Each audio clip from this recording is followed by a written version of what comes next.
कामरानी तुम्हारा मुकद्दर होगी। ये दावत पेश की। उन्होंने कहा कि हम तुम्हारी दावत को मुस्तरद करते हैं।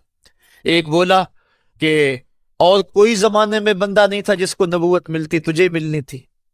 किसी ने कुछ कहा, ताने दिए, दिल दुखाया हुजूर का।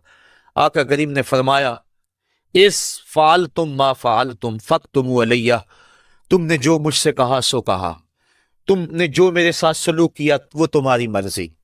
इतना मेरे से वादा करो कि ये बात कि मैं तुम्हारे पास आया हूं दावत दीन देने के लिए, तुम्हें पैगाम हक देने के लिए, इसको पोशीदा रखोगे, मख्फी रखोगे। ताकि मक्के वाले मेरे दुश्मन हैं, और जब उन्हें पता चला कि ताइफ गए हैं तो वो ताइफ वालों ने भी दावत कबूल नहीं की, तो वो तमस्खुर करेंगे, मुझे निशाना तदहीक बनाएंगे। लिहाजा जो कहा सो कहा, अपने अंदर इस बात को राज रखो। उन्होंने कहा कि हम क्यों राज रखते फिरें। उन्होंने इफ्शा किया, बल्कि ओबाशों के हाथों में पत्थर दिए। हजरत उम्मुल मोमिनीन सैयदा आयशा सिद्दीक़ा रज़ियल्लाहु ताला अन्हा, महबूब कायनात, कहती हैं कि एक दिन मैंने हुजूर से पूछा कि आका, उहुद के दिन से सख्त दिन भी कभी जिंदगी में आप पर आया है? फरमाया, हाँ आयशा, जब ताइफ के बाजारों में तेरी कौम ने मुझे पत्थर मारे थे तो ये दिन उहुद के दिन से भी सख्त था। हुजूर फरमाते हैं, जब मैं ताइफ से बाहर निकला तो उनके गुंडे दो रोया कितारों में खड़े थे, हाथों में पत्थर, और मैं दरमियान से गुजरने लगा तो वो मेरे पांव पे पत्थर मारते। मैं पांव उठा लेता तो दूसरे पांव पे पत्थर मारते। फिर मैं शिद्दत दर्द और एहसास कर्ब से बैठ जाता तो उनके दो गुंडे आगे बढ़ते, मुझे कंधों से पकड़ के उठाते और फिर मुझे पत्थर मारते। फरमाया, है आयशा, ये दिन उहुद के दिन से भी सख्त था जब तेरी कौम ने ताइफ के बाजारों में मुझे पत्थर मारे। आका करीम अलैहिस्सलाम उहुद के अंदर जब हुजूर के चचा शहीद हुए, वो दिन भी तारीख इस्लाम का दर्दनाक दिन है। आका के सर पे पट्टी बंधी हुई थी, आंखों में आंसू थे, और बार बार पूछते थे, मा फाला अम्मी, मेरे चचा की बात सुनाओ।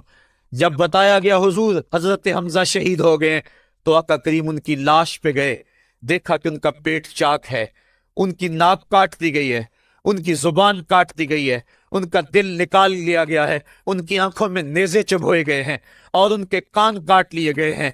आका करीम की आंखों में अश्क थे, और आका करीम, मा फाला अम्मी, मेरे चचा का क्या हुआ। आका करीम अपनी जुबान पर ये लफ्ज ला रहे थे। और फिर जब हजरत सफ़ी आई और उनके पास दो कफन के टुकड़े थे, दो कफन के कपड़े थे, जब हजरत अमीर हमजा को कफन दिया जाने लगा, कहा 7 अंसारी की लाश पड़ी हुई है, कहा इन्हें भी कफन दो। मेरा हमजा 2 कपड़ों में, और इसे एक कपड़ा भी नसीब ना हो। मोहम्मद अदल करने आया है, इंसाफ करने आया है। अब जब कपड़े फैलाए गए तो एक कपड़ा लंबा था, एक कपड़ा छोटा था। अर्ज की हुजूर, ये जो बड़ा कपड़ा है ये अमीर हमजा रज़ियल्लाहु ताला अन्हु को दे दें और छोटा अंसारी को दे दें। कहा नहीं, मैं इंसाफ करने आया हूँ, कुरा डाल लो किसके हिस्से में कौन सा कपड़ा आता है। और जब कुरा डाला गया तो छोटा कपड़ा हजरत अमीर हमजा के हिस्से में आया और बड़े कपड़े में उस अंसारी सहाबी को कफन दिया गया। अब वो कपड़ा जब हजरत अमीर हमजा का सर ढांपते थे तो पांव नंगे हो जाते, पांव ढांपते तो सर नंगा हो जाता। आका करीम फरमाया, कपड़ा सर की तरफ कर दो और अजगर घास लेकर पांव की तरफ डाल दो।